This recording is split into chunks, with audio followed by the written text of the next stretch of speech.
Bukya munnaNuupu Robert Kyagulanyi atandika kampeyini ze okukuyega abantu okumulonda okukulembera eggwanga lino. Oyinza okugamba ekitundu kya Arua kikyakize ku binnaabyo mu kumulaga omukwano. Kati ku kyabaddewo eggulo n'olwaleero abantu b'eno bakedde ku woteeri ya Royal Host Hotel Kyagulanyi we yasuze okumubugiriza. Olw'obungi bwabwe kino kiwalirizza Kyagulanyi okusooka okubawuubirako n'okwogerako gye bali nga tannaba kwessamu ddene okwolekera olw'emmala n'etterego.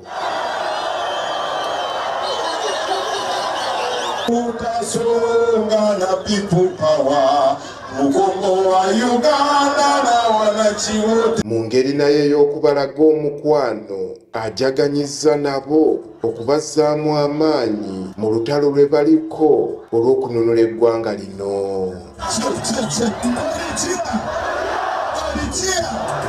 The struggle started here and you people are bad. You are bad.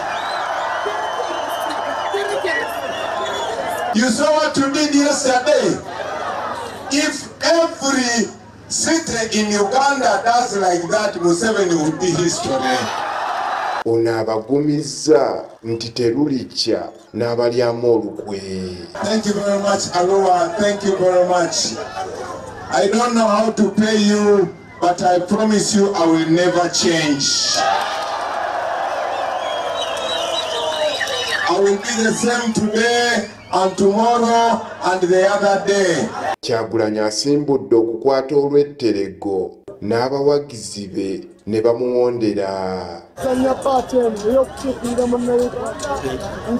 Wano abafunye zi boodabooda bazibuukidde, abasinga obungi ne basalawo kusimba kasooli.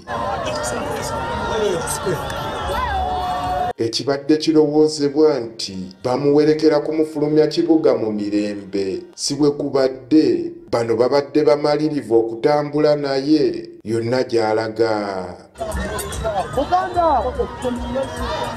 Kyokka olw'okuba gy'abadde alina okugenda wabadde wala, Kyagulanyi atuuse ekiseera n'abasaba mu mirembe baddeyo era n'abasiima wakati mu kubakuutira obuteerabira kulonda manvuuli, n'abakalaatira nti waakudda nga bamaze okuyingira mu Uganda empya.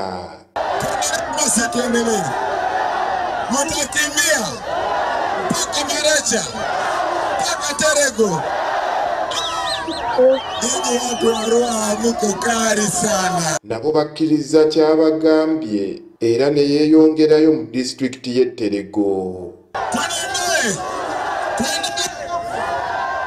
Thank you very much for the love. I want it for one more.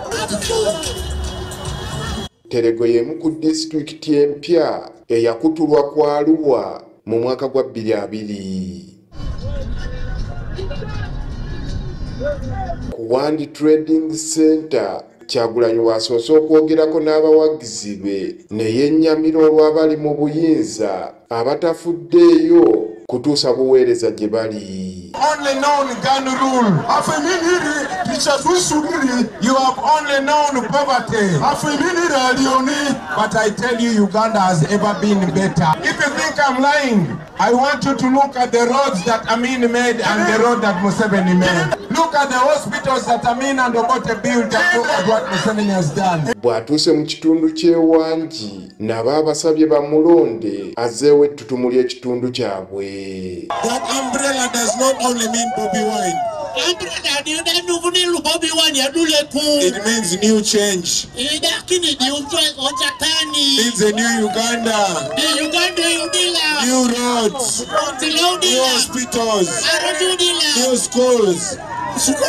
New employment opportunities. New jobs. A new Uganda for everybody. Yo mu kitundu ky'ekubala yeebuuzizza abantu b'olubatu abaweebwa ebifo mu gavumenti ne beerabirira ddala okulwanirira ebiruma abantu baabwe. He picks one of you and overfeeds them and he makes that one close your eyes so that you don't see the problems. I was in parliament with Obidi Kanya. Those are the people that changed the constitution. Then he uses people like Obidi Kanya to lie to the world that it is okay. When he gives people like him money, they want everybody in West Nile to think everything is okay. That is why they don't talk about the bad roads in West Nile. They don't talk about the poverty in West Nile. They don't talk about the unemployment in West Nile. Okuva mu Terego yeeyongeddeyo mu disitulikiti y'e Maracha era nga yakatuukayo asanzeewo abantu ababadde bamulindiridde. Ng'ayogerako n'abantu b'omu Maracha Town Council mu kitundu ky'e Nyadri ababuulidde ebyo gavumenti byeremye okukola emyaka gye bamaze mu buyinza. With that power in your hands, my brother, my sister, let us use that power and change our country. Get a new president who will be your servant and not a boss. Kyagulanyi olukuŋŋaana lw'olusembayo alukubye ku kisaawe ky'e Ovujo mu Town Council y'e Ovujo.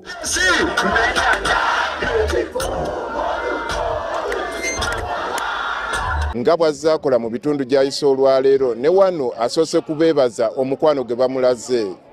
In the ghetto they call me Bobby Wine. But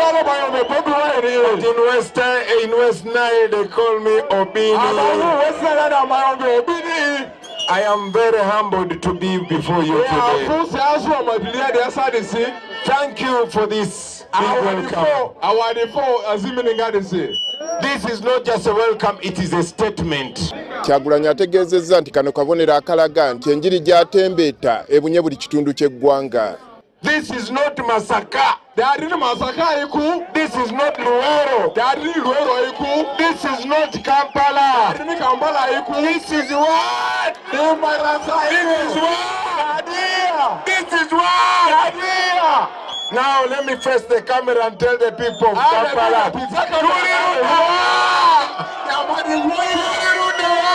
Olunaku olw'enkya Kyagulanyi wakubeera mu disitulikiti y'e Koboko ne Yumbe. Andrew Kaggwa Agafeeyo Maracha.